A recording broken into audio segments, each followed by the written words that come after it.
Good morning. This is Chris, your instructor. I just thought I would show you some examples of my habitat, maybe discuss the topics that we need to from the Emerge book, which include village, habitat, messiness, habit, and I just thought I would try to teach it a little bit differently, maybe show you how I have these rhythms and these habits in my life, walk you through the start.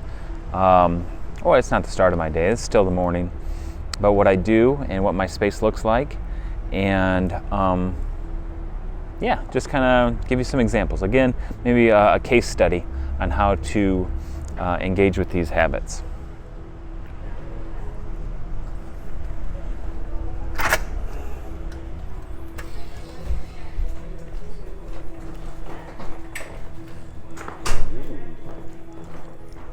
All right, here we are, beginning of my office space.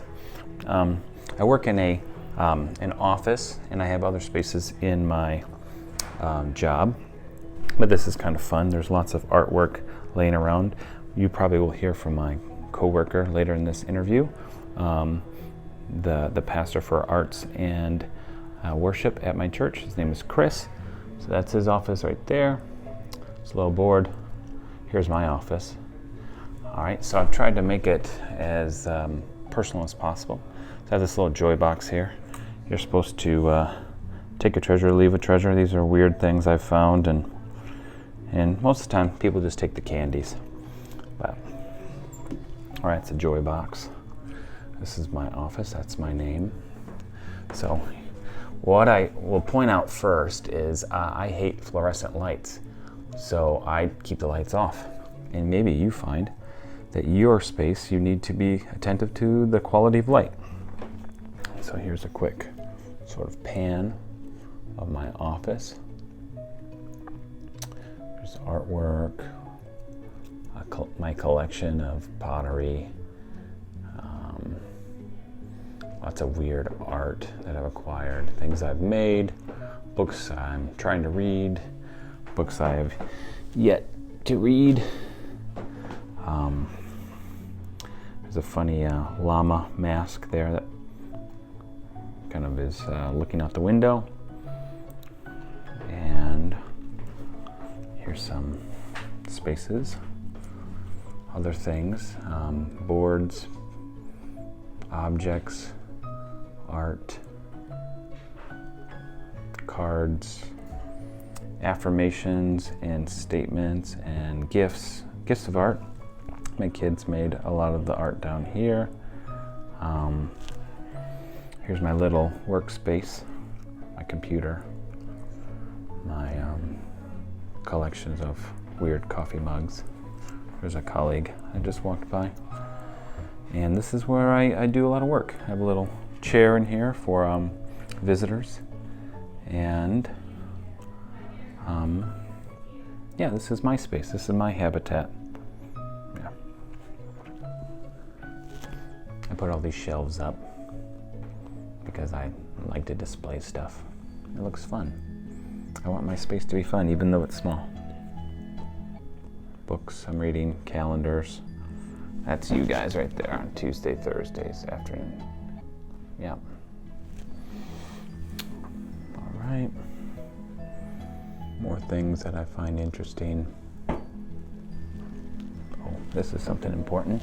Hi. All right. So someone gave me this game for the youth group, but they gave me two of them. So you probably played this game before. Let me see if I can get it on the camera. All right. No, probably not.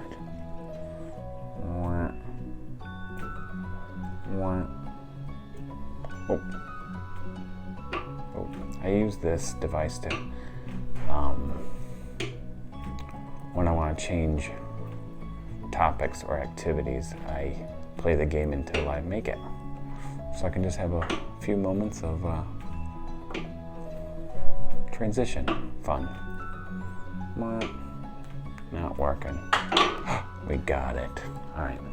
So you can put little games in your day so that maybe you feel not everything's so stressful. Maybe you have a little basketball hoop on the back of your dorm room wall. Maybe you have fidget things that you use your hands on. My hope is that I show you a little bit for my coworkers' spaces to show the variety possible. I think it's important to surround yourself with things that are interesting to you, or maybe things that inspire you. That's what I've tried to do, maybe a bit obsessively. You've heard the term minimalist before. I think I have a maximalist approach. Here's some pictures. I think it's important that you surround yourself by beautiful things. I think that you should make at least one room in your house a beautiful space. That's what Jordan Peterson says. It's also a good recommendation that you clean your room. So if your room is really, really messy, that you, to kind of clear your mind and feel good about accomplishing at least one thing, keep your space tidy. Now that doesn't mean that it's without some measure of messiness, because my office is very messy. But to me, everything's on display within arm's reach. If I want to find something, it's pretty easy to find. I don't tuck it away in cabinets at all. So just think about your living space as having some flexibility. Make it yours. One of my habits that I do daily is I pull up, one of the first emails I get is Mission Network News, which is an excellent resource for mission information around the world. It's from an organization here in West Michigan that actually I have a friend who is the main voice. Her name is Ruth Kramer. And so it starts like this. Mission Network News. As the economic situation gets worse, Christians in Sri Lanka have developed a reputation. And during the COVID-19 pandemic. All right.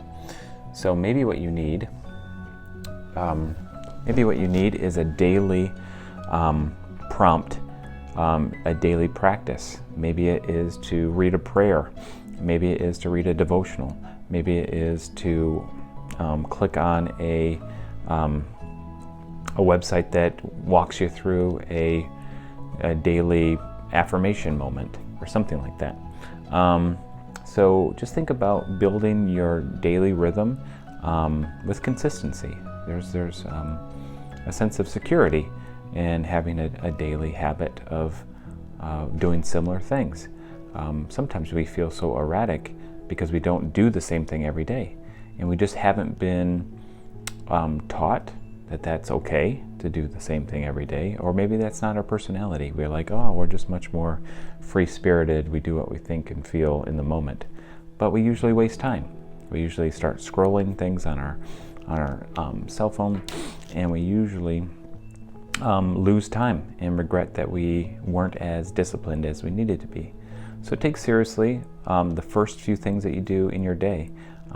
Try to make them connect with the Lord, whether it's a devotional or a prayer or a journal. Maybe make it one of the first things you do in the day is that you just rehearse or visualize what you're going to do that day.